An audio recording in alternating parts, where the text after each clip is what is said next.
This is it, all or nothing. We get you set for Game 7 between the Oilers and the Canucks. The GCL Diesel Oil Stream pregame show. What's up, everybody? Good evening. Tom Gazzola, YouTube Trev with you. Live from the Edmonton Sports Talk studios. Not on location today for Hudson's. We are TBD moving forward. Should the Oilers advance in a pivotal game tonight down at Rogers Arena, of course. GCL Diesel, Edmonton's diesel fuel system specialists and providers of critical engine components for over 50 years. We want you to get into the conversation. Hit us up on the text line 780-218-9999 or, of course, in the nasty chat on YouTube. Boy, do Fish P, she got kicked out of here pretty quickly. Pretty quickly. I'd say so. Yeah. Oh, that's okay. We're not playing that tonight. We ain't playing that. No stupidity in the nasty chat. We'll keep tabs on that all night long. Hit that like button and share, subscribe, all that good stuff. We are almost at 8.3K subscribers. Absolutely fantastic. So a big thank you to everyone all season long, whether or not this is our last pre- and post-game shows of the year. It's been a lot of fun. And big thank you to everyone as we enjoy continued growth here at Edmonton Sports Talk. How we feel in oil country? We good? Not good? Scared? Nervous? All of the above? Let us know. We want to hear from you. Do you have a good vibe going into this one? I really have no clue how it's going to go. I really don't. Let's get YouTube Trev on here. Trev, how you holding up, pal?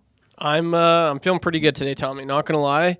The last few games that I haven't been nervous, the Oilers have won, and I'm not nervous at all. Like I'm just let's go. The boys look confident. I'm confident in them. The floodgates are open, and we saw that they might have a read on Artur Shilovs, maybe. But yeah, like I'm stoked for tonight's game. I know it was in the nasty chat. People. The vibes are great. Positive vibes only. Yeah. So no, I'm super happy. Tonight's going to be a good game. It really is. We'll get into obviously the Brock Besser news and all that. But yes. In my opinion, man, like I think this is the Oilers' game to win. It really should be. Edmonton 7-4 all time in Game 7s in franchise history. The Canucks 6-6. You'll recall the last time the Oilers were in a Game 7 was 2 years ago against the LA Kings. They were also down 3-2 in that series and managed to win Game 6 and 7. 2-0 final at home against Jonathan Quick and the Kings. Quick played brilliantly for LA in that game, but Edmonton prevailed. Edmonton looking to continue its winning ways in Game 7. The Canucks have not played in a Game 7 since the 2011 Stanley Cup Final. I remember that one. I think we all do. Yeah. Yeah. No, it was, but there's a caveat there. That's in front of fans. I think in the bubble they played against the Golden Knights. Yep. In a 7th game. Yeah, crazy to think that was the last time. I remember I was in grade 7 then, Tommy, and the last time there, I saw all the tweets over the weekend, people saying the last time with fans was when, and then people were like, no, I'm not going to say it because it wasn't. It still is kind of a laugh. We laugh about it, kind of. You know, it's so it's crazy. Game 7, nothing better. I'm pumped. I'm really pumped. Canadian matchup. You love to see it. It's been a tremendous series. A lot of people are already saying it's a classic. It's going to be cool to look back, down the road and just because it's history right now, but you don't know it until like 10 years later. Like wow, like you don't realize how good of a series it actually was. So yeah, it's been awesome. I have a ton of stats on Game 7s. I'd like to share some of them as we proceed throughout the show. Let's just start out with this one. This will be the 197th Game 7 in Stanley Cup playoffs history and third in 2024. Of course, Boston and Dallas won Game 7s in the first round and the 17th consecutive postseason with at least 3 Game 7s. All right. And this is the 15th time 2 Canadian teams have met in a Game 7 and first since Montreal beat Toronto in 2021 in the first round, and the last game in front of full arena of fans was Ottawa and Toronto during the 2004 conference quarterfinals, and the last 2 Canadian teams that met in a Game 7 with a trip to the conference finals on the line was when the Leafs defeated the Sens in 2002, and the last team to win a Game 7 en route to hoisting the Stanley Cup was Tampa Bay in 2021. 1-0 in Game 7. There you go. There you go. Yeah. I've got more. Well, now you know. I've got a lot more that I'm going to share with you as we proceed through the evening. Keep those texts covered at 780-218-999-99. I'm going to get to some shortly. We do have Derek Van Diest coming up. We do have Matty Cassian with Game Changers just after 6 p.m. our time. And, of course, it's going to be a hectic, fun, and busy evening as we roll through the GCL Diesel Oil Stream pregame show. Corey B., always thinking about you, that Corey B. He says, get a weighted blanket and squeeze Trev tight. It'll help ease the nerves a little. Let's go, Oilers, says Corey B. And he actually texted in earlier. I wanted to read it on the Hangout, but it was, my nerves are already crippling me today. Corey B., maybe a shot of birdie booze, maybe a 6 o'clocker lager or two. I think Trev and I might indulge in one or two. Yeah, absolutely. Ease those nerves.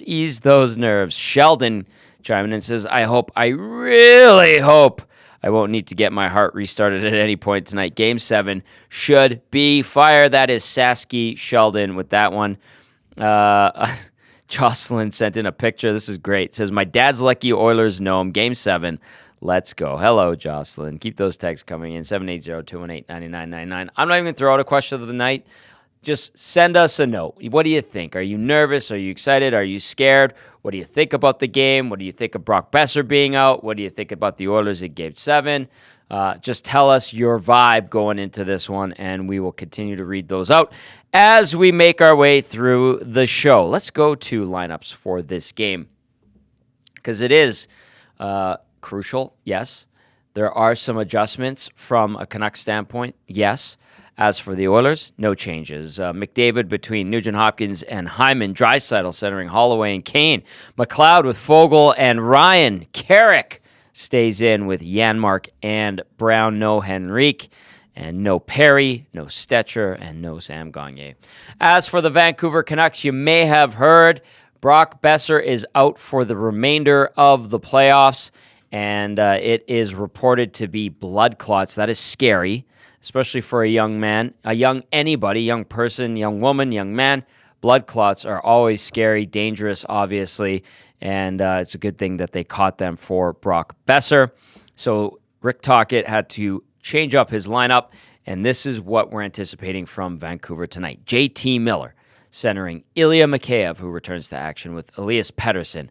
Elias Lindholm between Dakota Joshua and Connor Garland, so that line reunites. It has had success in this series. Teddy Bluger between Phil DiGiuseppe and Niels Oman, and then Pius Suter, who started this series top line left wing with JT Miller, is now centering the fourth line with Nils Höglander and Sam Lafferty, who's also back in action for the Canucks. On defense, no changes. Quinn Hughes with Philip Hronik, Carson Soucy with Tyler Myers, Nikita Zadorov with Ian Cole. So no Demko, no Besser, no Juleson, no Friedman, no Podkolzin, and no Linus Karlsson. That gets us to starting goalies for the Edmonton Oilers. 25-year-old Stuart Skinner, 6-3 this postseason.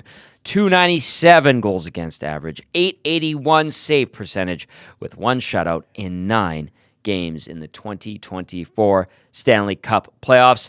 Lifetime Skinner an 11-9 record, 336 GAA, 882 save percentage, one shutout in 21 playoff games over the course of his career. At the other end of the rake, it will be the 23-year-old Arturs Shilovs, 5-4.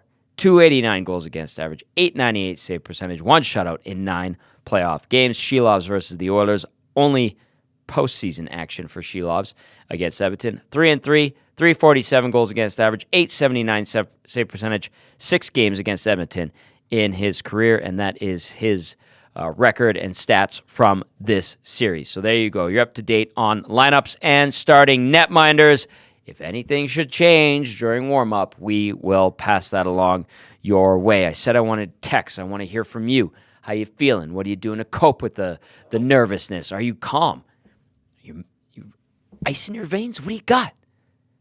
Tell me.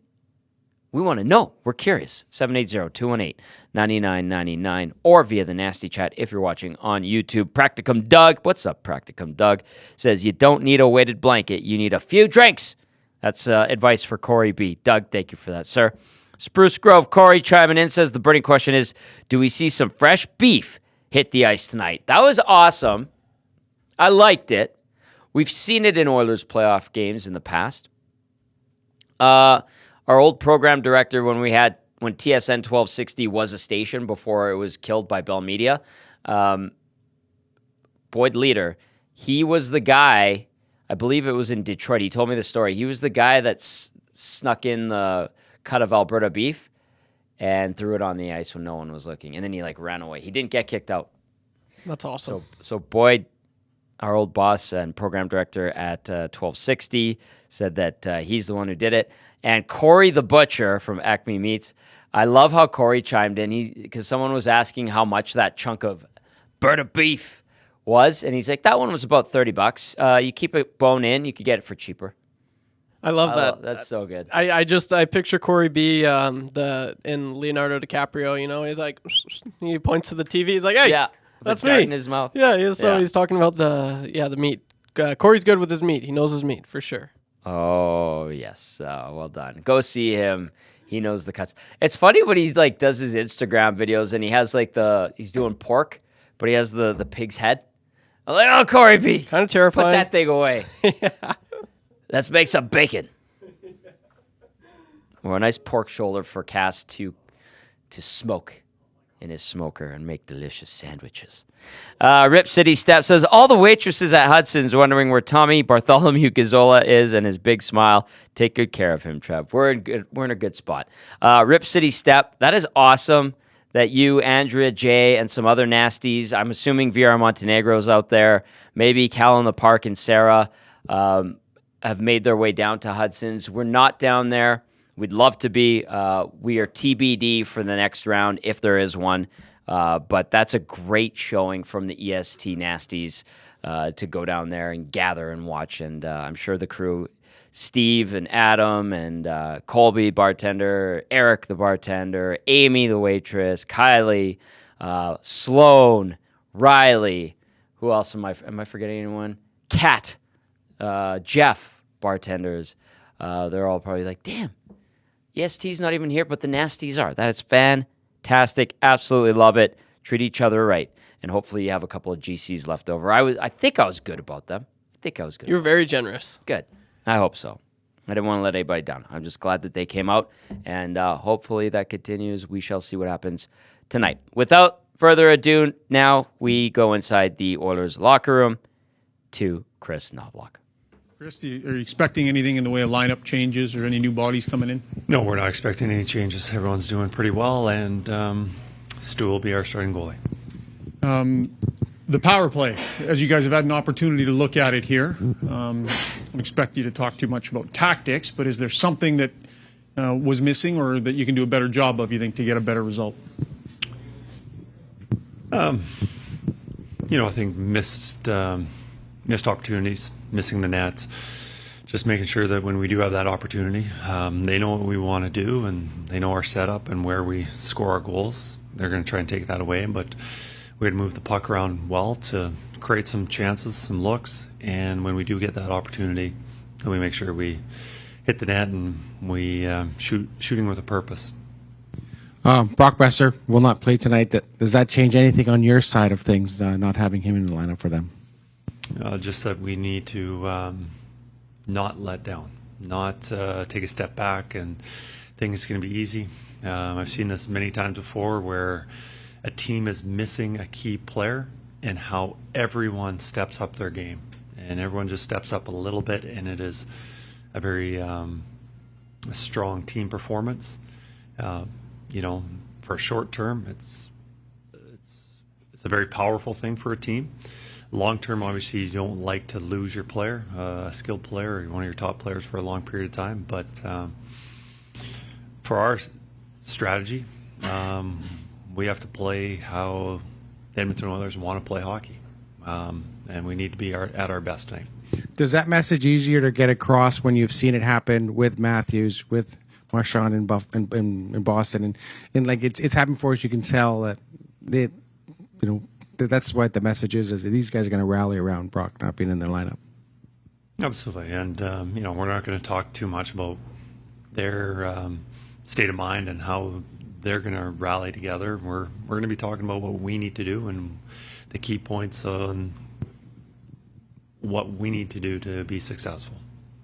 Yeah, when you get to this point, you play the same team 6 nights in 12 days or whatever it is. Is there still a lot of strategy? Is there still a lot of X's and O's for a coaching staff at this point? No, these are player games. This is coaches. We've prepared the players. We've talked about what the opposition does, what we need to do.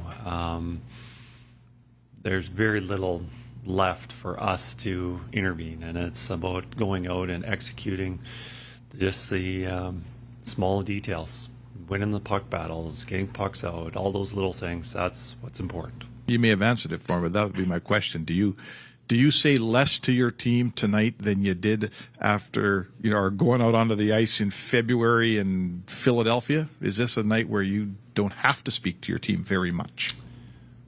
Well, this situation's new for me, and I think less would be more, but I haven't gone through it. I'm not sure if what I'm going to be like and my message, but I think the players know what they need to do, and I don't think there'll be very much for me to tell them. Chris, what are you looking for out of the first 10 minutes from your team tonight? Controlling emotions. The energy is going to be very high. There's going to be a lot of thoughts on the players' minds, and it's going to be important that we just simplify our game and get everyone involved and, not looking for that big home run play to start the game.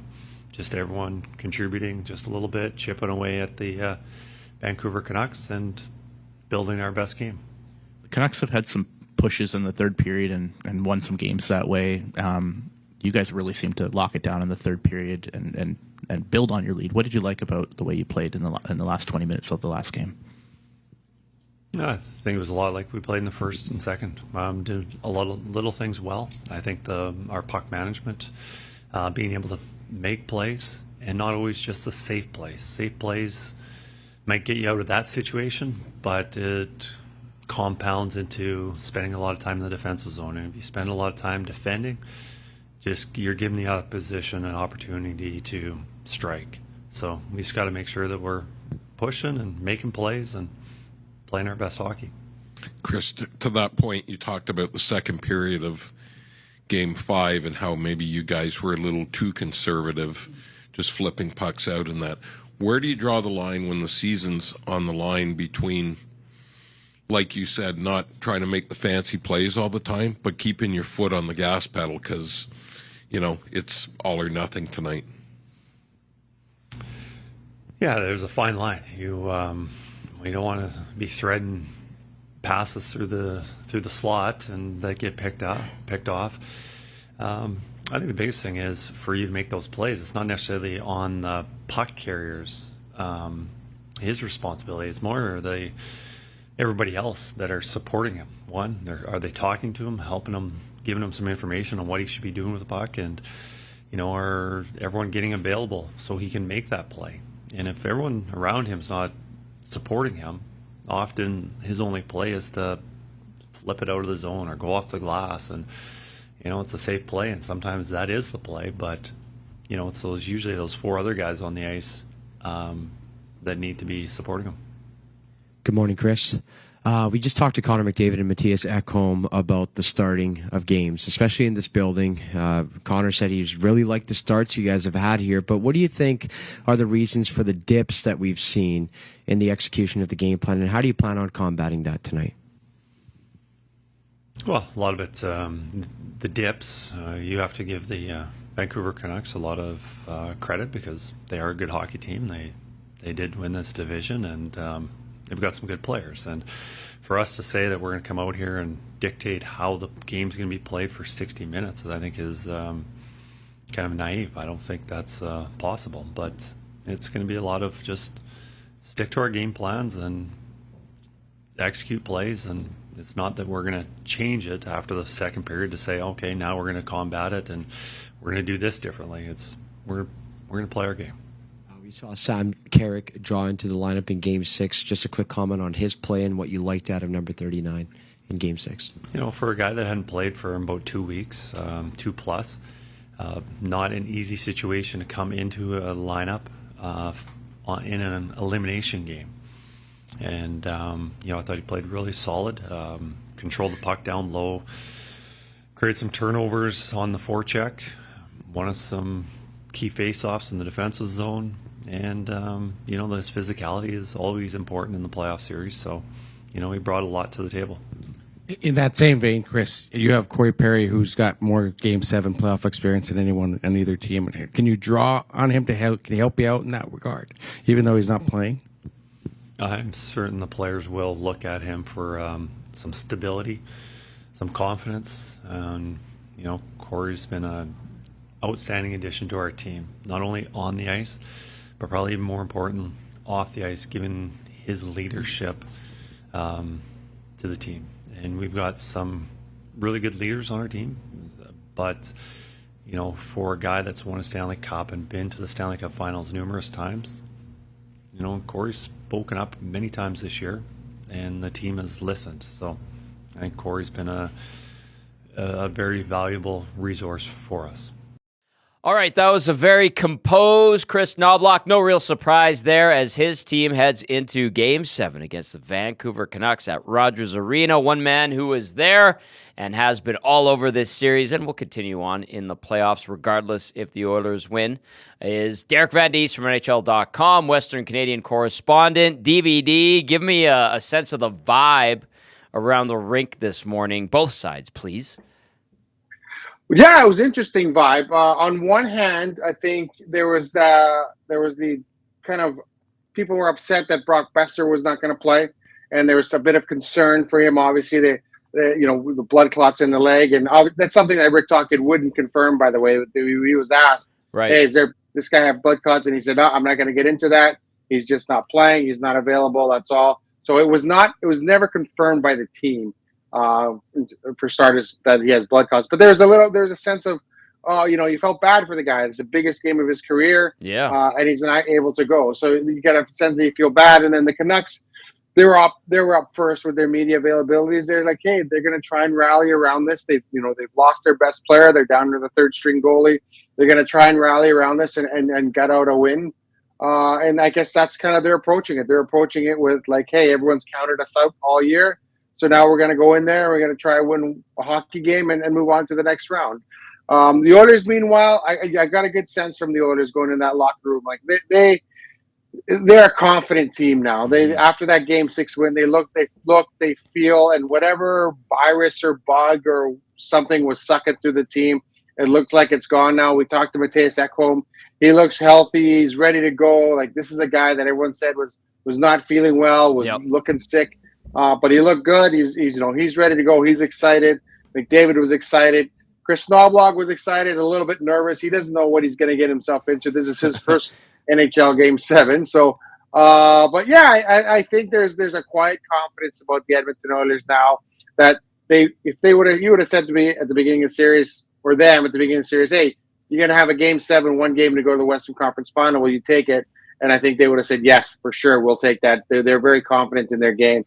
And so it's essentially theirs to lose here, Tom. The way the chips have fallen here, Vancouver doesn't have their best player. They don't have their best goalie. Their best defenseman is playing injured. Their top goal scorer has been missing the entire series. There's something. I don't know if there's something wrong with Elias Pettersson, or he just doesn't want to get engaged, or I don't know what it is with him, but he's not playing very well. So it's right there. It's right there for the Oilers to knock out of the park tonight, and it'll be interesting to see if they can step up and do it. Derek Van Diest joining us from NHL.com. That Brock Besser news, you talk about the confidence in the Oilers locker room, and then you mentioned that the Canucks are at their third-string goalie with Artur Shilovs, who's been good. He's gotten the job done, DVD. Look where they're at. Game 7, but Besser out. Thatcher Demko has been out.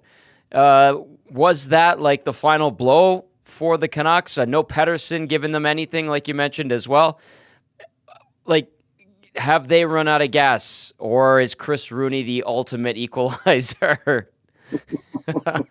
Yeah, Chris Rooney. There's been a lot of talk about Chris Rooney being one of the officials. And what's the record? The Canucks are 11-0-1 when Chris Rooney's officiating. Yeah.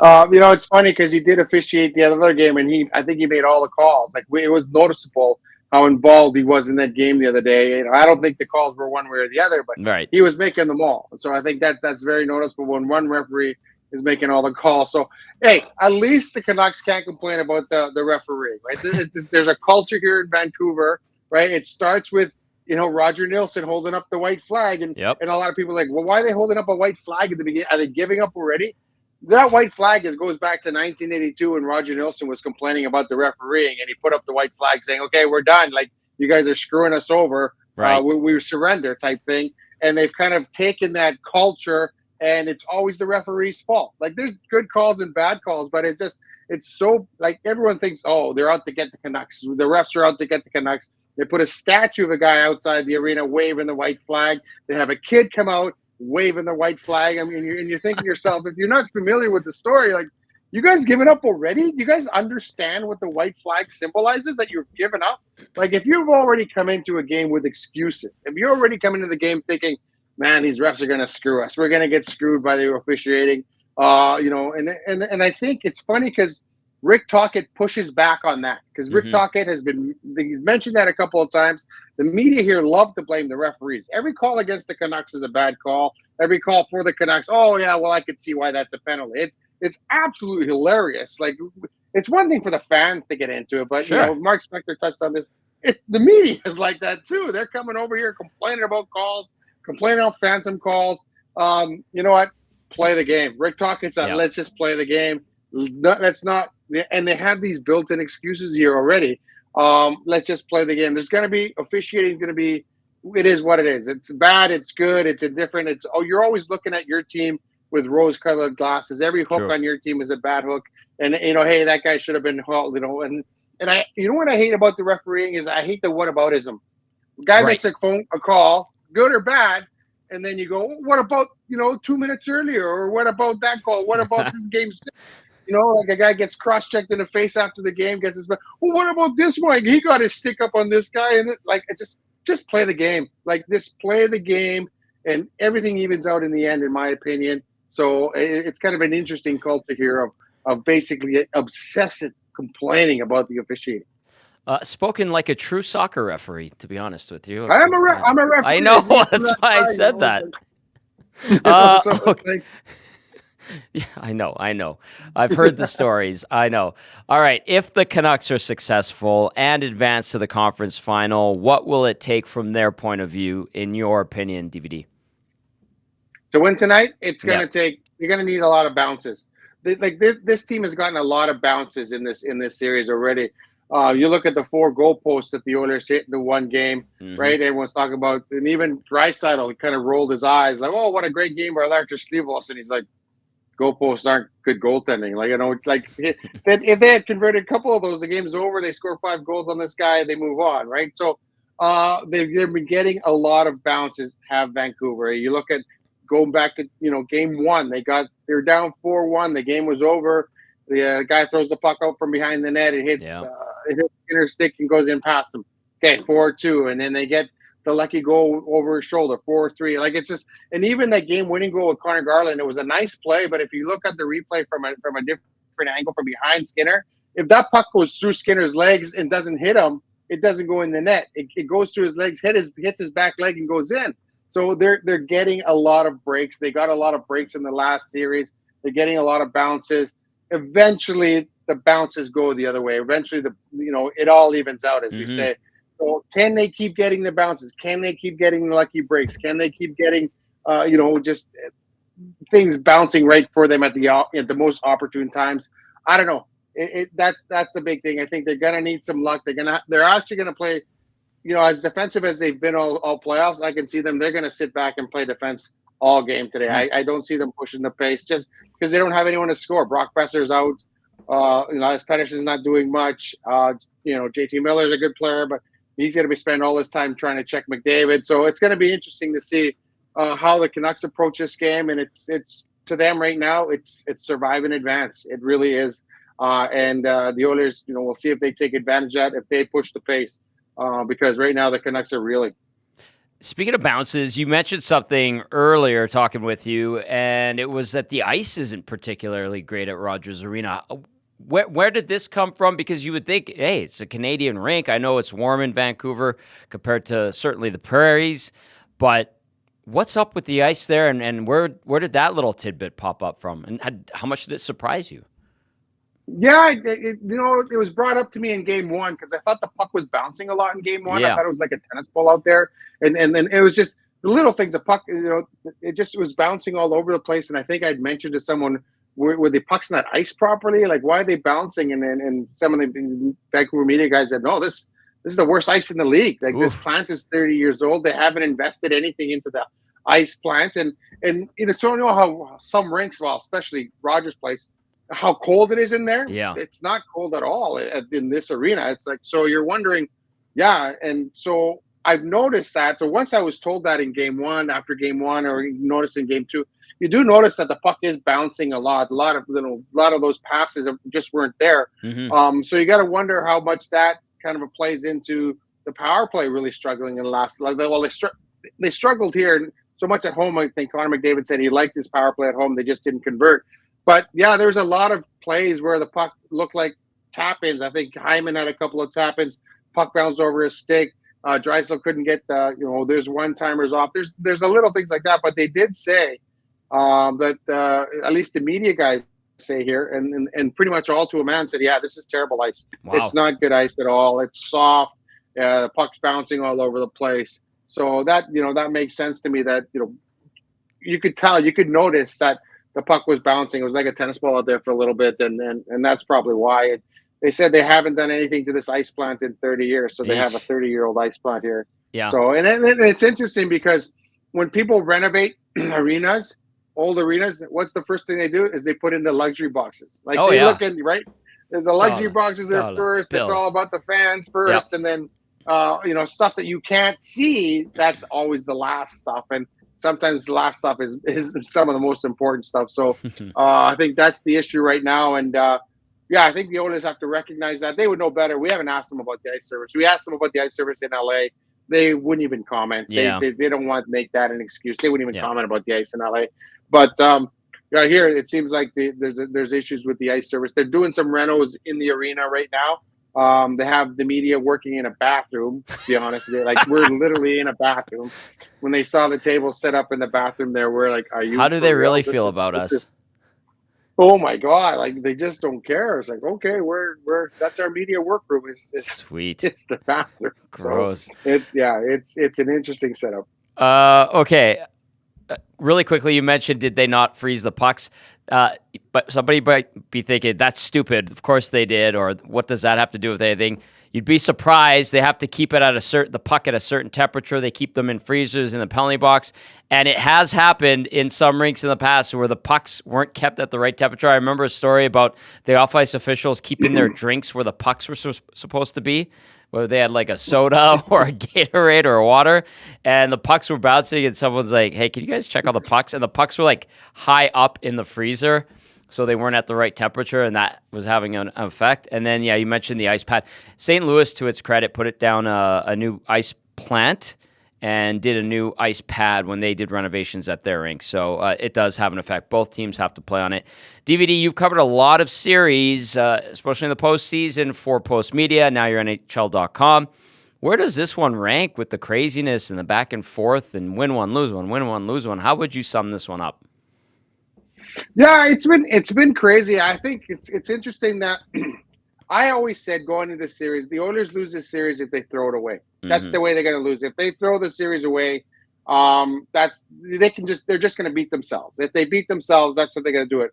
And they threw away game one. They threw away that game up 4-1. They threw away that Definitely. game. Game three, when they outshot them 45-18, that's a game that you have to win in the playoffs. I'm sorry, you outshoot a team that badly, you can't be losing that game. I thought they played well for the most part. In game five, they were completely dominating. I thought they just ran out of gas or something was. Well, you played your star players 30 minutes, 2 games in a row. You can't wonder why maybe they're a little tired in the third game. So I think Chris Noblock learned the lesson there. yeah, okay, we got to start playing some other guys. I can't play these two guys 30 minutes a night. But I think for the most part, the Oilers have been the better team. When they play their best, they've been the better team. You look at the rosters, they're the better team. Canucks don't have their best team on the ice. The Oilers do have their best team on the ice. Yes, they may have been some sort of bug going around the team that, helped, was a problem with their energy levels. But that looks like they're over that now. So, and you look at the setup now, it's set up right there for the Oilers to knock it out of the park. The only way they lose this game, in my opinion, if they throw it away, make stupid mistakes like Evan Bouchard did the other night when he tried to step out in front of the net, loses the puck, goes in the net. You don't need the backhand passes across your own zone. Just play the game properly, play the game tight, keep the puck in deep, and just don't throw it away. And I think that's the message from Chris Noblock saying, hey, we're the better team, play the better game, you're going to win the game. The Canucks are going to need some luck. They're going to need some saves. They're going to need a lot of things to go their way. They're going to need some calls. So, I can't see the Oilers properly not scoring 3 games in a row. That's going to be unheard of, right? So they're got to get a power play goal. So it might as well, they're going to start the game up 1-0 because they're going to score on the power play. So it's everything is there for the path has been paved. You just got to go out and ring the bell, to be honest. I like it. Edmonton 7-4 in Game 7s all time in franchise history. Vancouver 6-6. Derek Van Diest batting 1,000 with us. That's how good he is. DVD, great stuff. Thanks for the time and enjoy Game 7. It's going to be awesome in that building. Travel home safe. All right, pal? Yeah, it's going to be fun. And I'm really looking forward to it. Thanks for having me on, Tom. All right, that is Derek Van Diest, NHL.com. Great stuff from him, as always. A big thank you to Derek. All right, time now to go inside the Canucks locker room. Let's hear from head coach Rick Tocchet. And just how difficult is this for both him and for the group? Yeah, it's been a big part. I think obviously had a great year for us. Big part of the team. He scored some big goals for us, so it's a tough one. But next man up, right? That's the way you got to approach it, like we have all year. How do you approach potential matchups? Because not only is he a guy that can score for you, but you've had him out there against McDavid's line. How much does it affect that part of it? Well, you got to lean on some other guys. Some other guys are going to have to take a piece of the pie on that. There are going to be certain guys might have to play certain positions at certain times. It's Game 7. That's what you got to do. So there might be some different combos at different times.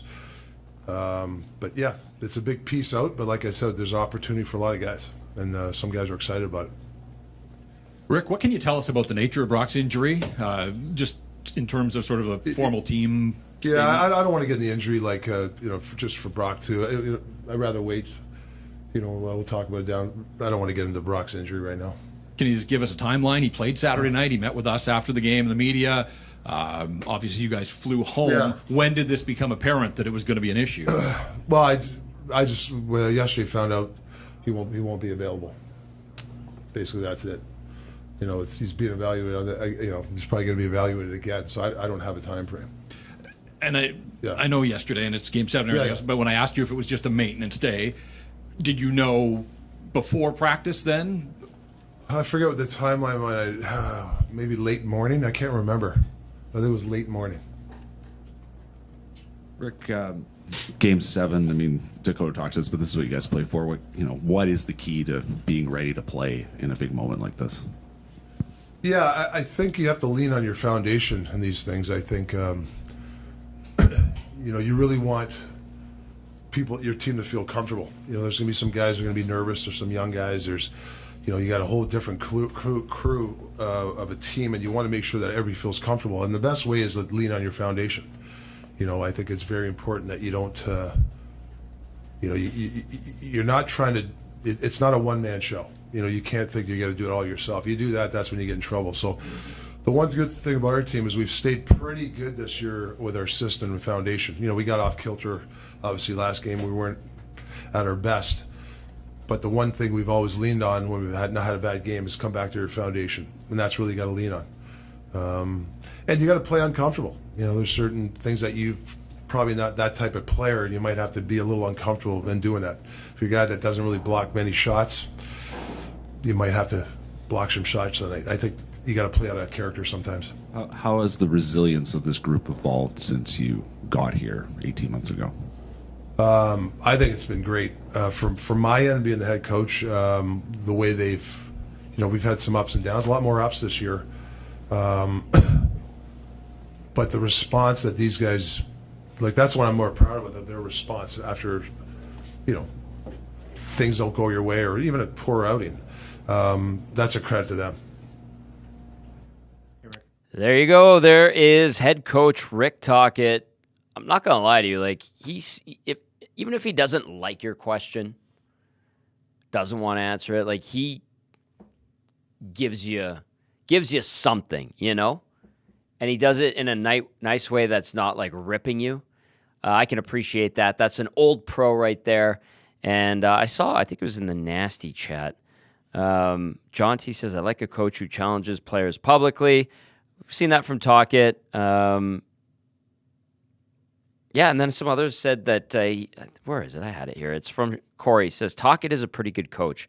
Turned the Canucks around from where they were. And I actually doubted that he was going to be able to do that after taking over for Bruce Boudreau, leaving the TNT studios where he had a cushy job.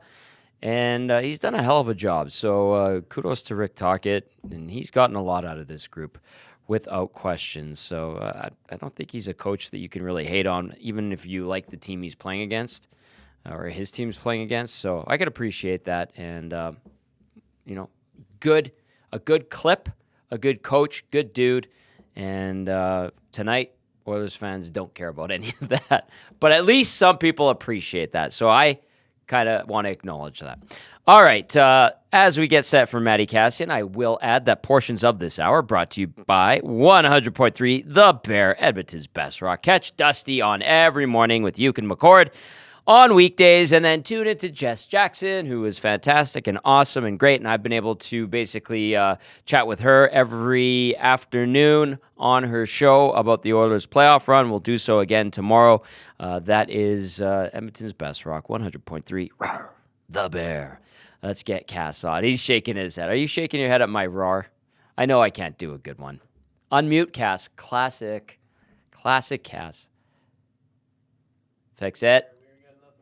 Oh, he was so excited. He was in the Nasty chat saying how excited he was. He's too pumped up. Did you unplug your thing? Are you going to bring him back? Oh, there we go. We got two. Bringing him back.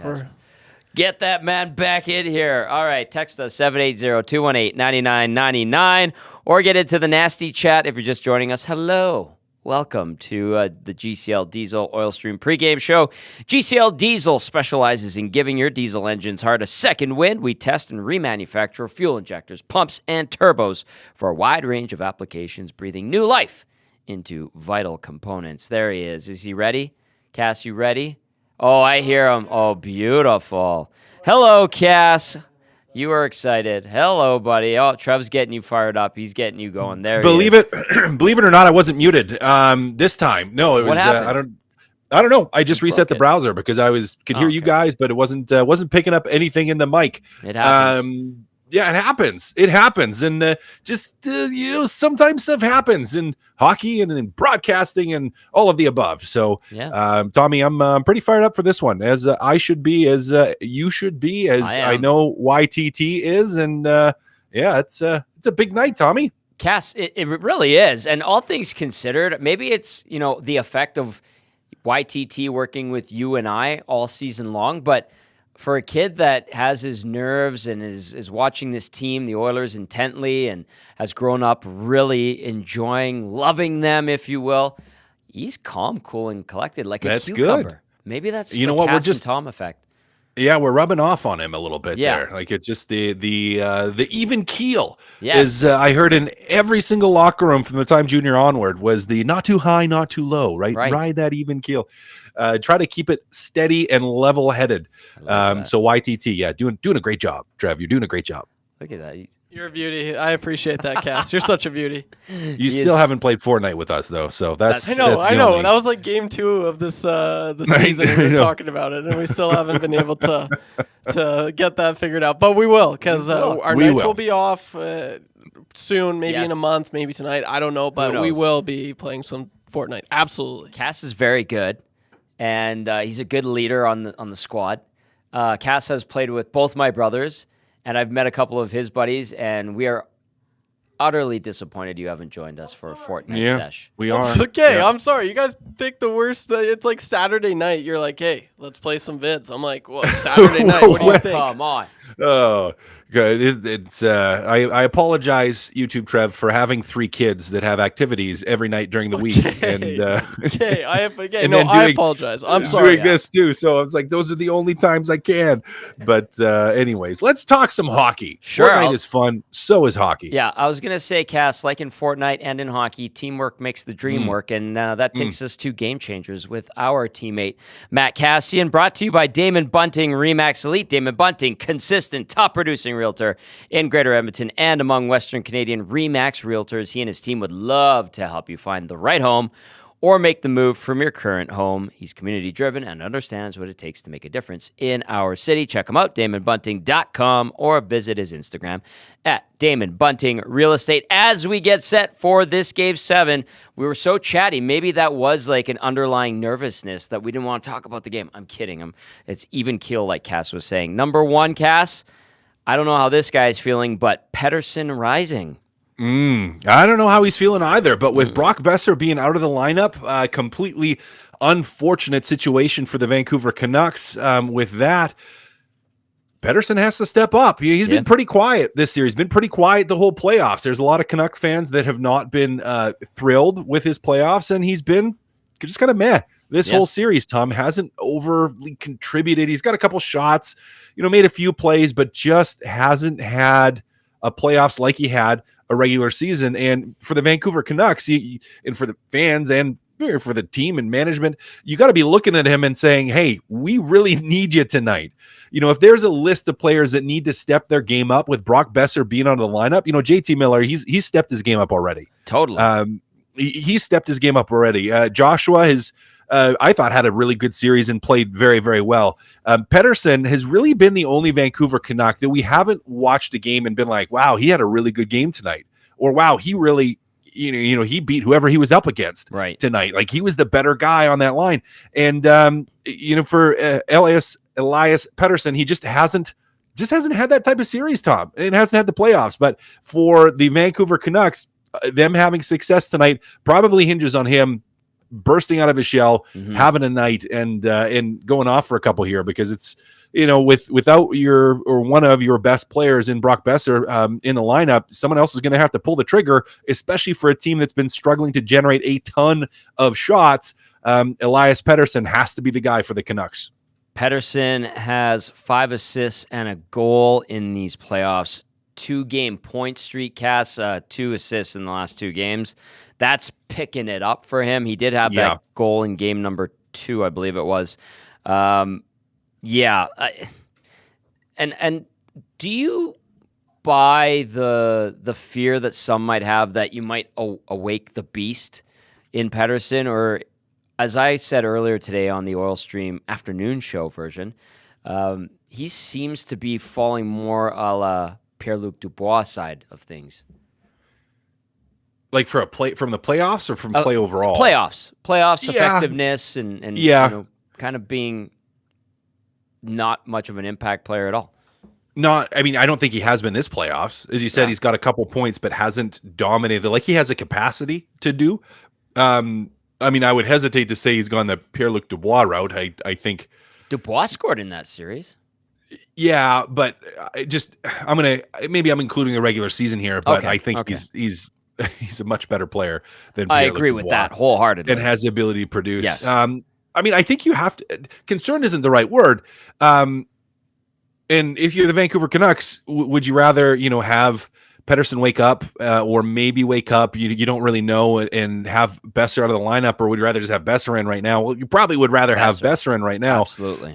But there is that chance that all of a sudden Pettersson finds his legs, he finds his hands, he finds his game, and he's a really good player. He's an impact player when he plays well, and so he has the ability, if he's on fuego, to impact the game and to impact the game strongly. I don't think you're sitting there freaking out about it if you're the Edmonton Oilers, being like, oh my goodness, Besser's out, well, better watch out for Pettersson. Fair point. You're not looking at it like that.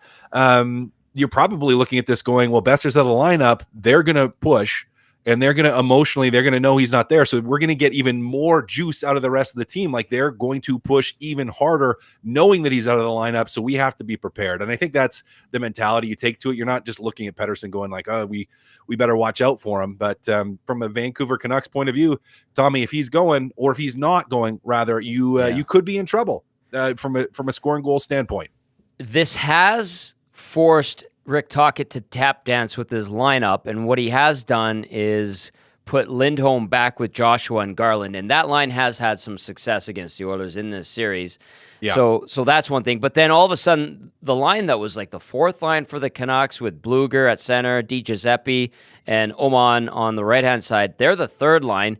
And a guy who was a first-line left winger for a bit in the Nashville series, and then certainly to start this series against the Oilers for the Canucks, was Pius Suter. And Cass, he's playing center today. He's got Höglander and Lafferty on his wings. Like, I look at those three, I'm like, those are pretty good players. But, like, Pius Suter has been relatively quiet this series. Lafferty's been in and out of the lineup. Höglander has been in and out of the lineup. I know he got that shot to the pills from Derek Ryan.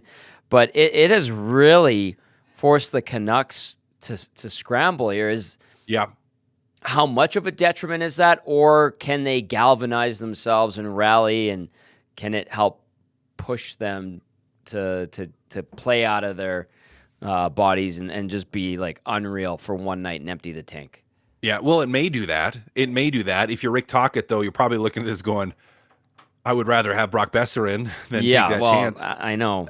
But players get hurt, things happen, and things happen in the playoffs. I mean, Adam Henrique hasn't played for the Edmonton Oilers, or hasn't really been able to play. And when he played, he wasn't really able to play. Yeah. And he's not a player that's at the same level as Brock Besser at this point in his career, but he is an important part of that lineup. And what you had to see with Chris Noblock was he had to adjust his lines. He had to move pieces around. He had to try to play people in different, different spots in the lineup. And I think that's what you see from Rick Tocchet here, where it's like, okay, we do have to adjust. We have to move some pieces around. And, for Suter to move down to the fourth, maybe not ideal, but they're probably looking at this going like, the last two games, Edmonton's third and fourth line in particular, has been pretty solid. Like that Janmark Carrick line was pretty good, and Brown too. They've generated some chances.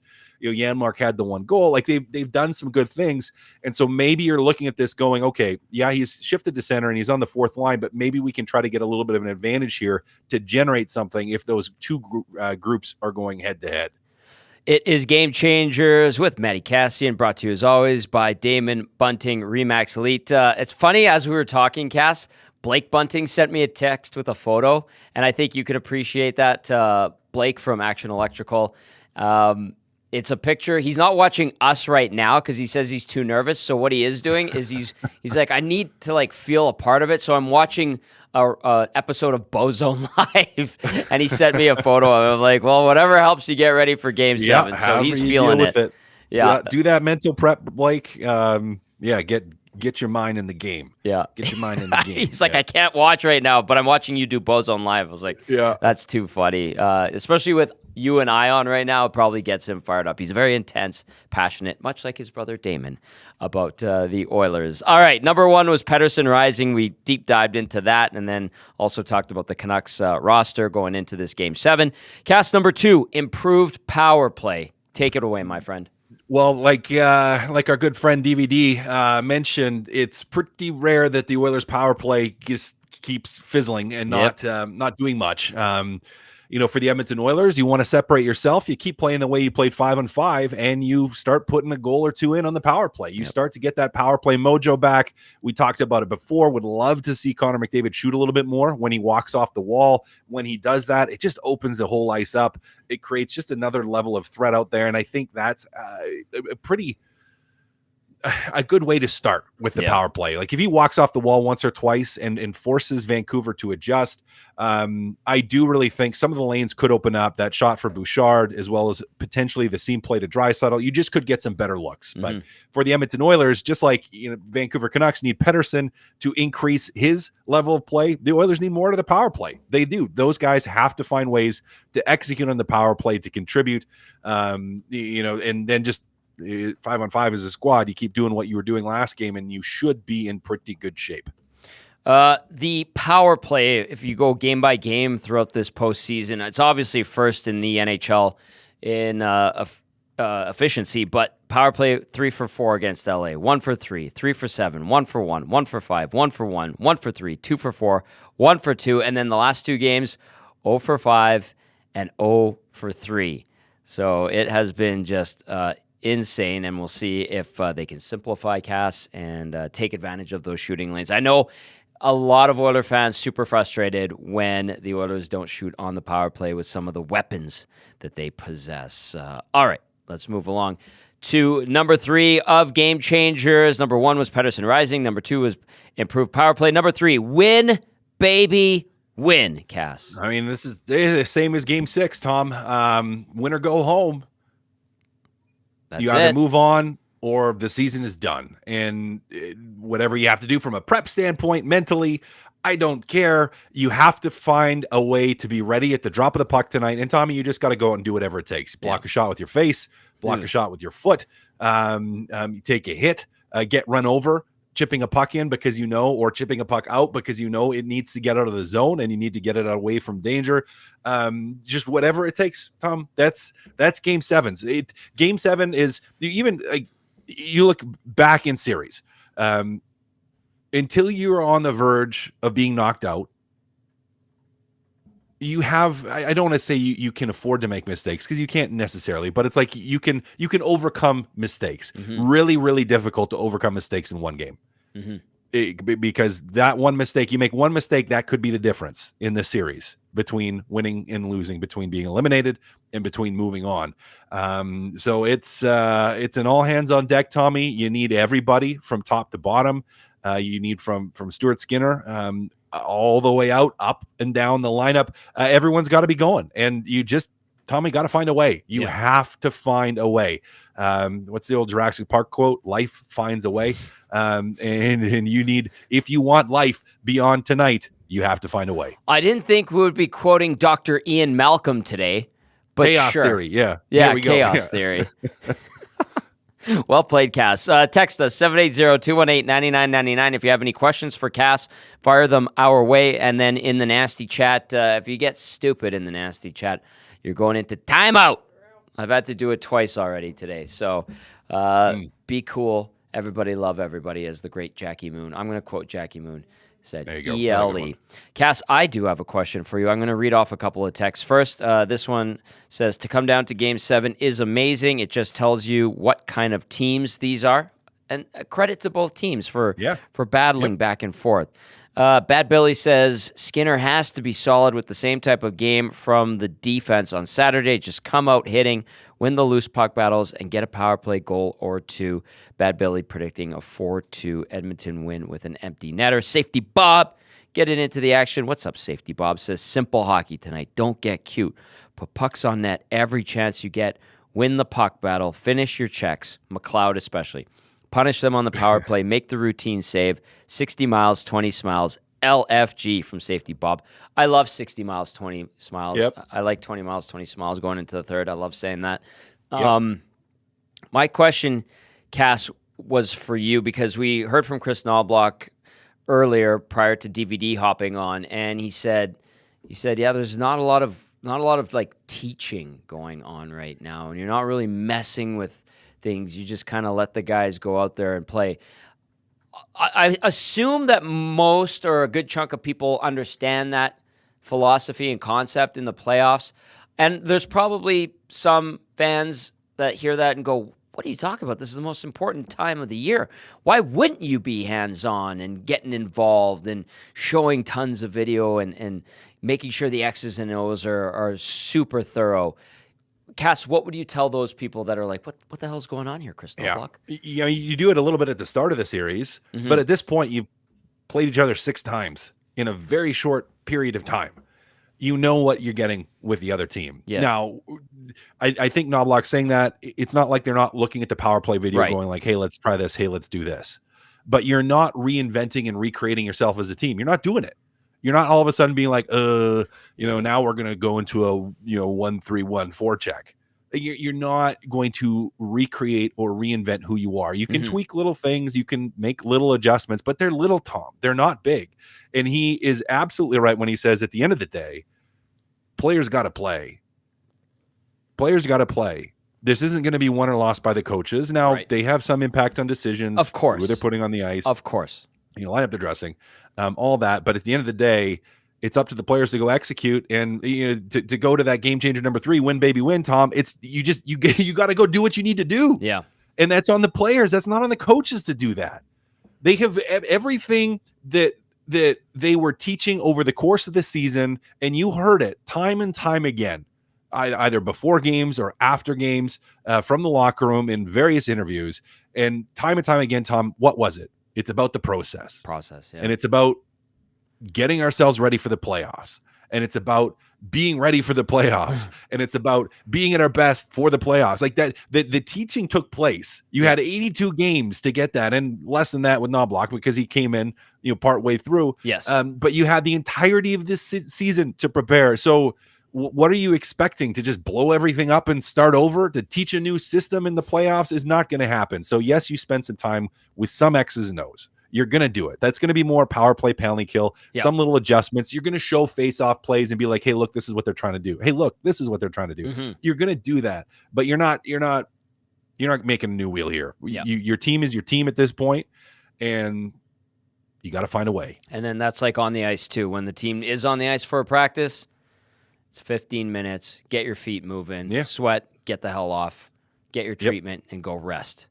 It's pretty streamlined in the postseason. And I think Gagers, he said it last week, and I laughed. He's like, best part of the playoffs is you don't practice. Yeah. It's great. Unless you're one of the healthy scratches, then it sucks. Then it sucks, yeah. Cass, do you have any Game 7 experiences, junior or pro? Not junior, yes. Not as much in pro. Not in pro. Or not in pro. Yeah. No, I think we had one. AHL, you actually nothing? had one or two in the AHL. I'm trying to think of all those series. Because in the AHL, the playoffs are very intense. It is good. It is damn good hockey. AHL postseason. But yeah, like, what would your mindset have been in those? I don't want to. It's probably a blur. You probably blacked out for that day, but you black out for most of them. Yeah. Well, you black out for most of them, Tom, because you're just focused. Like you're not necessarily soaking in the moment. Your mind or your mindset is just on the game, and it's on each shift every moment, and that's how it needs to be. You can't look forward past tonight. You can't look at the potential of the next series. You can't look at, what can I be doing, or what am I doing in a week? Like, you're not right. Your mind's not going there. Everything is about tonight. And as you said, your practices are shorter, and everything you're doing, from what you're eating, what you're thinking, how you're sleeping, what you're watching, what you're thinking about is about the game, and that's where it needs to be. So as we talked about at Game 6, it's an incredible amount of pressure for both sides now, and it was, I think, a lot of pressure both sides last game too. And it's about who is going to respond better to that pressure, and who is going to will their way to win. Yeah, I like that. The will to win. Puck battles, puck races. Like you said, block the shot with your face. Hopefully that doesn't happen tonight, but that's a really good point, Cass. Tom Gazzola. Yeah, exactly. Tom Gazzola, Matt Kassian, YouTube Trev with you. I'm going to go to Cal in the Park. Cal in the Park, hello. Say hi to Sarah. Says, hey, Tommy and Cass, I enjoy watching and enjoy the game with YTT tonight in studio. I thought Perry might have drawn in for his experience, not like Brown had much grit or sandpaper or had done too much in the series. Anyway, game day prediction, 3-2 Oil. Enjoy, from Cal in the Park. So the question I would put to you, Cass, is why not Perry instead of Brown? I had time for it. Because I said I would look, if I was a player on the team and I looked down the bench and I saw Corey Perry, regardless of his fourth line Corey Perry, compared to Connor Brown, I think I would feel a little shot of confidence, being like, holy crap, there's a Hart Trophy winner right there. I know he's not the same guy, but I'd be like, I think we're going to be okay because I know he's good. But what's your take on not switching up the lineup and not putting Perry in? you won last game, and it was a game that was won by more than one goal. That fourth line was good. They were good. So why are you going to mess with it? I understand the experience. Experience is important, but you can still have Corey Perry around the team. You still have Corey Perry talking to everybody, and yeah, he's not on the bench during the game or in the locker room in between periods, but you know what? Brown played well. Yep. Carrick ran around and did exactly what he needed to do from a physical standpoint. And Janmark was just his steady self. And who else are you going to take out, Tom? I mean, really, it's Brown or Carrick that comes out of the lineup. And he played well enough. So I get the desire for experience, but you're putting at this point the lineup on the ice that you think has the best chance to win a hockey game. I mean, this is not a, we're going to put Wayne Gretzky or not put Wayne Gretzky in a shootout moment. Like that's different. Yeah. Not gonna. So I understand. I understand why you don't have him in the lineup. You played your best game of the series last game. You're trying to run with it. Yeah. Fat Dan also throws in Perry, no PK. That's what saves Brown. Yeah. That too. Probably does. Maple Jed says it's going to be the Hyman show tonight. Ugly ice equals ugly bounces. Shoot the expletive puck. LFG, says Maple Jed. And Cass, like DVD talked about it earlier. He said that the ice at Rogers Arena isn't particularly good. It's the old original ice plan, apparently. Lots of bouncing. So I think that plays into what Maple Jed is saying. Not that both teams have to play on that ice, but it kind of surprised me. It's like, Vancouver's ice is great. And yes, it has a lot to do with the ice plant. Can you play differently or prepare differently for bad ice? You played in Texas. You can. Yeah. Yep, you can. Yep. And I'm going to say it impacts the power play more than anything. It means you have to be simple. If it gets bad, if you know it's bad, if the puck's bouncing, it means you have to be simple. Less pretty plays. Get the puck to the net. I mean, but it applies to both teams, right? It's not just one team playing on bad ice. It's both teams playing on bad ice. If it gets bad and if there's a buildup of snow, if it's a little slushy, if it breaks easy, then you're trying to simplify, Tom, because some of the pretty stuff isn't as smooth if the ice is rough. All right, last question for you coming in from the inbox. Sticky Dave says, Sticky Dave wants to know what Cass thinks about Stuart Skinner at this point. Where is his confidence at with Stu? Cass, that's from Sticky Dave. Go for it. Should be playing Game 7. Is playing Game 7. It's the way it should be. I haven't felt the lack of confidence in him the whole series. I know people disagree and they have their own thoughts on that, but I have not panicked with him and will continue to not. I think he's the right choice, and he should 100% be a net. So that's that. Cass, as always, fantastic work on Game Changers. Hopefully not the last one this season, but if it is, you knocked it out of the park all season long, my friend. We will catch up with you on the post-game show. Absolutely, we will. Everyone, stay calm, be safe, have fun, and don't stress eat too much, because that's always a challenge. Yes. Cass, great stuff. See you later, my friend. Thanks, there you go. buddy. Matty Kassian, our game analyst. Teamwork makes the dream work, and it's been great being his teammate for the last 5 years because he's that damn good. That damn good. Yeah, he is. Yep. He's an absolute beauty, Tommy. I've thoroughly enjoyed getting to know Cass. And just hearing, I mean, when I first heard you guys was on Two Guys and a Goalie, and I'm like, man, this Cass guy, I really like how he breaks down the game. And it's been fun as much as I've been producing the shows all year. I just sit back and I get lost in operations. I'm like, wow. It's just like, I love the way he does it. So he's a pro, absolute beauty. Can't wait to game with him one day. Boom. Love it. Bobby LaFrench gets in here. I like Bobby LaFrench's text. Says, Trev is young. Saturday still means chasing drinks and girls. And then you replied with no? Come on. And then Bobby LaFrench added, you guys need to come to Montreal. Come watch the game at a true Habs bar. It's a hell of a city. Bobby LaFrench, I've been to Montreal many times. Love it. Love it. And it is a great hockey city. It's a great sports town. It is just a phenomenal place. And Saturday's there, having some beverages, meeting new people. The girls are lovely. He speaks the truth. You would love it. You would be in your element, Trev. I haven't been to Montreal. That's one place awesome. I want to go watch a game there. my whole life. I And mean, I feel like everyone does. They have their French accent. They're cute. Bonjour. Oui, oui. Oh, yeah, something like that. And they like to party in Montreal. Okay, let's go inside the Oilers locker room. Let's hear from the captain, Connor McDavid. Excited, or is it all about kind of keeping even keel and calm here? Well, obviously, it's an exciting game, exciting day. Not every day you get to play in Game 7, so everyone's excited. What are the signs that your group kind of displays this morning that you sort of know and can see and feel like they're ready? I think feels a lot like a regular game day. Obviously, there's definitely a little bit of a buzz in the air. I think those are all good things. You want that normalcy. You want it to feel like part of your regular routine, but also understand that the intensity is going to go up, and you got to be ready for that. For them tonight. Does that change anything for you, with him not being in their lineup? They got lots of great players. Obviously, Brock is a heck of a player, and he's played really well and scored lots of goals and done a lot of good things. But they got lots of players. They've had guys coming in and out of the lineup all series, so I wouldn't expect too much different. You lean much on that Game 7 against LA a couple years ago, or is that that experience? I'm not sure.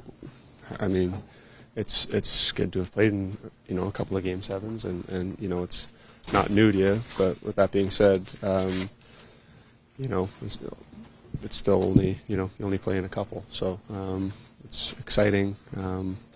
There's going to be as I said, that excitement there, that anticipation is going to be there. So just looking forward to getting going.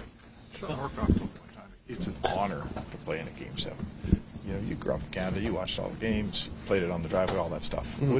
What's it like being a Canadian guy? The whole country's watching. You get to play this game tonight. What's it like? It's something that you dream about, playing in the Game 7, especially as a Canadian kid in an all-Canadian series, knowing what it means to, both fan bases, knowing what it means to the country, it's exciting. I'm sure you guys have taken a look at the power play over the last couple of days.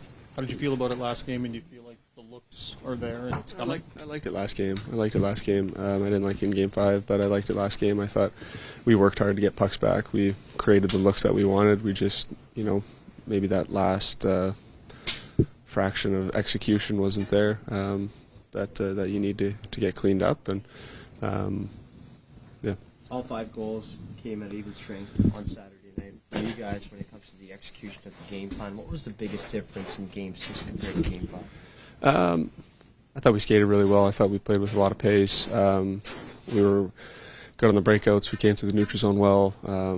Anytime we've struggled in this series, the neutral zone's been a big problem. And getting out of our zone's been a big problem. So when we get out of our zone and we get to the neutral zone, we're fine. So nobody's been able to build momentum in this series, right? No one's won 2 in a row. Do you feel that 5-1 win, is there things in there that you feel can create momentum, that can make you better in Game 7? Momentum is a thing that everyone loves to talk about. There is no momentum in a playoff series. It's one game at a time, and Game 6 is history, and we're ready for Game 7 and ready to get going. What does the ideal kind of opening 10 minutes look like for your team to know that you're down? Similar to how we've had in previous games here in this building. I've liked our starts in this building. I thought we've been on our toes. We've been playing in their zone, drawing power plays and stuff like that. I think the starts have not been an issue and something that we'll continue to focus on.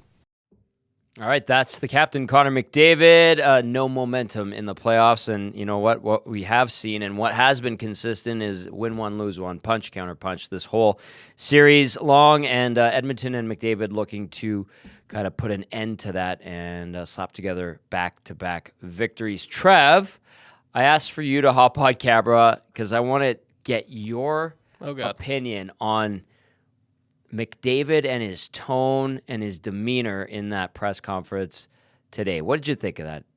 I liked it, Tommy. I think he's confident. I think he's ready. Talk about legacy moments, big games, best players, they show up. Just thinking about his last Game 7. against the Kings where they won 2-0. He contributed on both those goals, and I remember that game very well. It's engraved in my memory. Opened up the scoring with Cody Ceci, just a sick pass from him, and then how can you not forget his individual effort on that goal to make it 2-0. Kyler Yamamoto kind of set him up, and then it was all him. He was behind the net. Sean Dursey he was ready. He's a man on a mission. I don't think he's going to be shying away from shooting the puck tonight. Yeah. There's been some times where he's right in front of the net and he's still looking for the pass, but right. I think it's crunch time and he's like, nah, I want to do it. I can do it and I'm going to do it. So no, I think it's the calm before the storm from the captain, the most skilled player in the world. And he has a chance to prove it once again tonight. So yeah, he's extremely motivated. I cannot wait to watch what he's got in store for tonight. I liked his body language as well. That was a great description, pal. I like that. That's why I knew it'd be good to ask you. A calmness there, but not an overly at peace type of calmness. It's I think there's a nervous energy behind it, and on stage, on camera, on the air, a little bit of a nerves is a good thing, and it's a good nervousness that gives you that edge, keeps you sharp. And I think there was some of that there from McDavid. I liked it as well. But I just wanted to get your read on that. Hit us Absolutely. up, 780-218-9999. Your thoughts, what you heard and saw from the captain, or via the Nasty Chat. I'm going to throw out a couple more stats, and we're going to go back inside the locker room. I'm going to let Trev pick who we hear from next. The Canucks have twice won a Game 7 in overtime in the playoffs. 2-1 OT win, 2011 conference quarterfinals versus Chicago, and then a 4-3 double OT win at Calgary in the 1994 conference quarterfinals. I think that was Pavel Bure on Mike Vernon, if I recall correctly. Don Whitman on the call. Brilliant, great voice, great broadcaster, so versatile, great at football, great at the Olympics, great at hockey. And then the Canucks have also lost twice in Game 7 in extended time, 3-2 overtime loss versus Calgary in 2004 in the conference quarterfinals, and then a 4-3 OT loss in 1989 division semifinal, also at Calgary. A lot of Calgary in there. Edmonton, perfect 2-0 in Game 7s that require overtime. Trev, do you remember which ones those are? Was it against the Sharks? No. One's famous, especially for younger Oilers fans, although they're pretty old. They're getting into the Middle Ages now. Darn it. 97, Todd Marchant. The Stars? Yeah, 97, Yeah. conference quarterfinal. Right. And then this one is for the OG Oiler NHL fans. 5-4 OT win at Calgary, 1991 division semifinals. Right. Do you know who scored that one? Right. No, I don't. Wait, actually, Dusty might have said it on the morning show. He did. I'm drawing a blank. Finn. He's a Finn. Oh, Curry. No. No. Tikkanen. That's what it was. Go. Darn it. I got you, buddy. I got you. I've got some more stats I'll throw out there, but let's go inside the locker room. Who's next, pal? Mad at myself for that one. Okay. This guy's apparently been battling a bug. Let's hear how he sounds today. This is Matias Ekholm. Yeah, I'm excited. Obviously, we had to win a game in Game 6 to even be here. So, I feel great about it, and looking forward to get going tonight. What are the things you think from the last game you would circle and say we got to make sure we bring this to Game 7 that you did well? I thought a lot of it. I thought we had good energy. I thought we played a pretty simple game. Obviously, got to the net was a good part on our part. But again, it's a brand new game. It's a Game 7, so you got to establish that again, and hopefully go out and do a lot of the same that we did last game. I guess it's hard. You expect it to be harder to do those things tonight, though, just given. Absolutely. I mean, Game 7 brings out the best out of everybody. Everyone knows everything's on the line, so we expect it to be hard, but at the same time, we have a good feeling in here. So, confident group. You never played a Game 7 with the Oilers, but you played some in your career. Do you draw any of those experiences? Or? I feel like they were so long ago now. I don't really remember them, but it's obviously good to have in the backpack, knowing that sun will come up tomorrow regardless of the result. But at the same time, it's a new challenge. So I'm trying not to look too much in the past, but at the same time, having experiences like that is not going to hurt. What did you like about your PK last game? I think I liked our pressure. I thought I liked our usually when we have a good stance in the neutral zone and make it hard for them to enter. I think that translates a lot to the in zone time kind of getting limited. So I think they worked together, and I thought both of those parts were good last game. And obviously we know they're again going to look at what they didn't like about theirs and they did like about theirs. So there's going to be a new challenge tonight again, and then we'll have to be on our toes. No Brock Besser for them tonight. Does that change anything the way you guys approach the game? No, just first of all, just hopefully he's all right. I mean, those are issues you never want to go through. So wish him all the best. But no, not really. I mean, it's a Game 7. One player here and there doesn't really affect much. It's about a mindset for us of being at the best of our game and bringing what we can, and hopefully that'll be good enough. You're pretty close. Go ahead. When teams win games like this, they talk after about how the whole team came together, and it's a real building experience. How do you approach it before to not have too much pressure, to not have too much focus, to try to keep it as regular as possible? Yeah, I think you just said it. You keep it as regular as possible. I don't think you'd go out of your way to do anything different that you haven't done all year. I think it's I'm going to try to warm up the same way I did in Game 6, the same way I did in Game 1, hopefully, of the year, right? So that's just the thing. You got to just lean on your experience and what you've gone throughout the year. We've put ourselves in this position by doing something right? So you don't want to change too much or anything really. So at that point, you just kind of try to keep it as normal as possible, business as usual, and then everybody's different and everybody has their own way of gearing themselves up. But I would say try to keep it as a normal day. You've been close with Stu. What have you kind of seen from him, as he's gone through the ups and downs of this series? And what are those rides to the airports like with Stu Skinner these days? Yeah, they're still great. I mean, it's that's what the playoffs is all about, especially for a goaltender. I've never been a goaltender, so I don't know at all what he's going through in that mind. But I feel like he's really great at recognizing when he thinks he needs to be a notch better or when he knows he's at his level. So I really don't. We don't have any big conversation this time of year. This is he's just gone through so much already in his career, and he knows what to do out there. So I'm not worried about him at all, and it was great to see him come back in Game 6 and play the way he did. Matias, just to take Daniel's question a little bit further, obviously you talk about the starts. You and Connor are happy with the starts you guys have had here, but what are some of the challenges that you feel like you need to overcome against this Canucks team to make sure that kind of goes into the full 60 instead of just a start?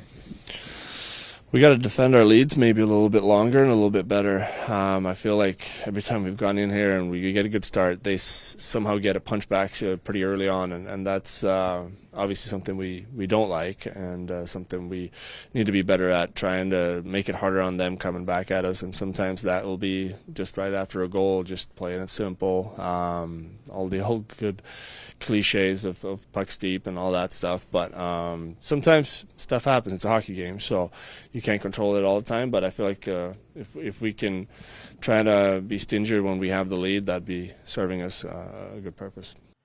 All right, there was a chipper, Matias Ekholm. A good body language there. Definitely sounds a lot better there, Tommy. There you a go. lot of people were picking up on that in the nasty chat. So Yep. here's open, and it's crazy because he was under the weather and he was still playing pretty exceptional. I think that's fair to say. So you got Matias Ekholm close to 100% tonight. Will it change things? Maybe. It certainly helps. And I like, very classy move to say that he hopes that Besser is okay.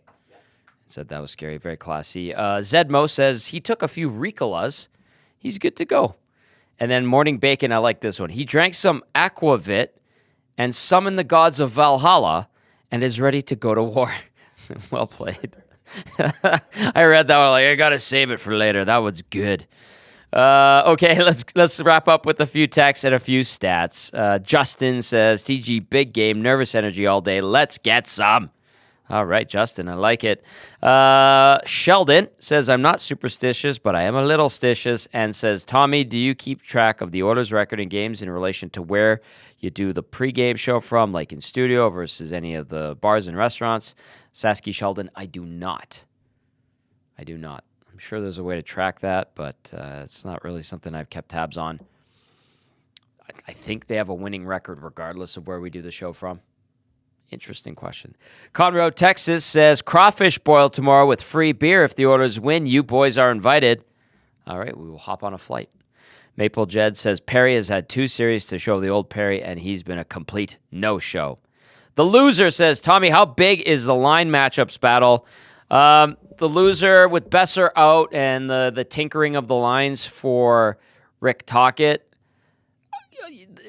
Sure, but I feel like maybe there's a little less stress in that regard if you're the Oilers and the coaching staff on Edmonton's side of things. And then maybe Tocchet really wants to get his top 2 lines against McDavid and Draisaitl. But with Besser being gone and him scrambling to switch up his lines, Tocchet that is, might be more of a concern from his point of view. All right, let's go to Coach Mike. Says, oh my God, I'm so tired of Sportsnet pumping Shelov's tires again. 21 goals in 6 games is brutal.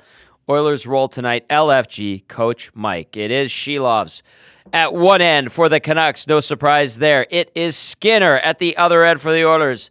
Perhaps a bit of a surprise for some, not all. Skinner, 6-3 this postseason, 297 goals against average, 881 save percentage, 1 shutout, 11-9 in the playoffs in his career, 336 GA, 882 save percentage with 1 shutout in 21 playoff games.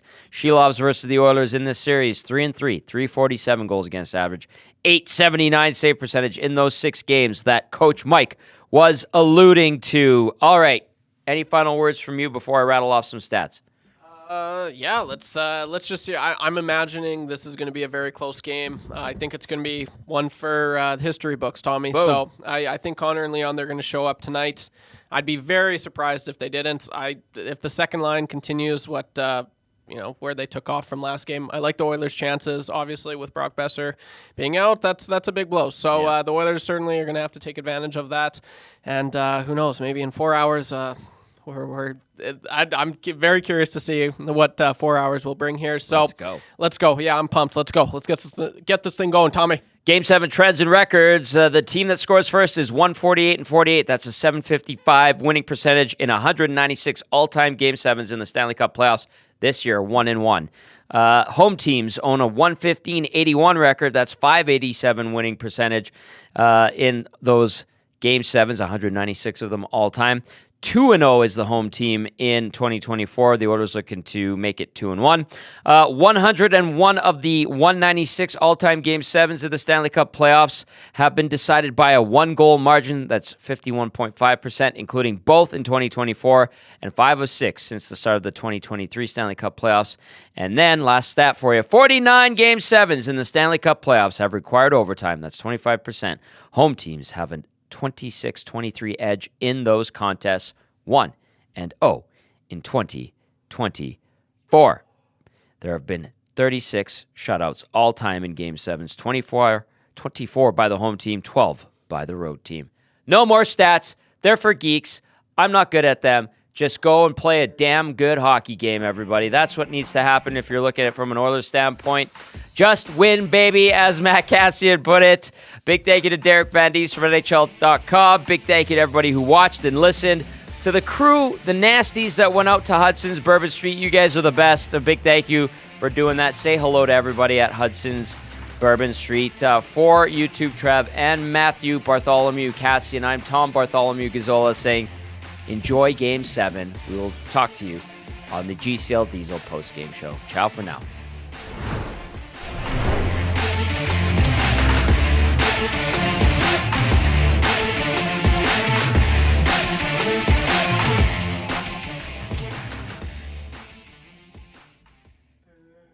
Let's go.